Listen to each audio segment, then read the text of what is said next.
বর্তমান যুগ হচ্ছে সায়েন্সের যুগ, টেকনোলজির যুগ।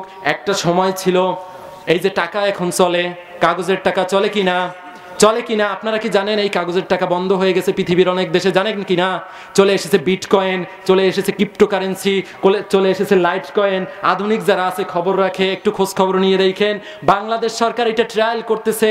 যদি করাপশন ঢুকে যায়, যদি কোনো সমস্যা হয়ে যায়, এখনো ইউনিভার্সিটির টিচাররা গবেষণা করতেছে বাংলাদেশে ক্রিপ্টোকারেন্সি রেসপন্সিবল করবে কিনা, রিকগনাইজেশন দেবে কিনা, অ্যাপ্রুভ করবে কিনা।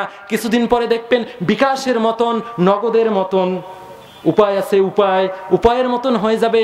মানুষ আর এই কাগজের টাকা, লিকুইড মানি নিবে না। তখন শুধু ডিজিট আসছে, অনেক দেশে অলরেডি চালু হয়ে গেছে। ওই যে আমরা বললাম দুর্নীতিতে 5খান চ্যাম্পিয়ন সার্টিফিকেট অর্জন করার কারণে আমাদেরকে সরকার আর বিশ্বাস করতে পারতেছে না, এটা ট্রায়ালে রেখে দিয়েছে।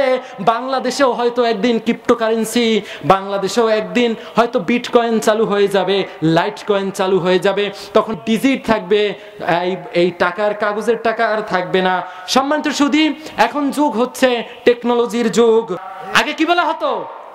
Knowledge is the power. এখন বলা হয় information and technology is the power. যার কাছে যত বেশি সফটওয়্যার আছে, যে যত বেশি সফটওয়্যার সম্পর্কে জানে, যার কাছে যত তথ্য আছে, সে তত জ্ঞানী, সে তত আগানো। আল্লাহু আকবার।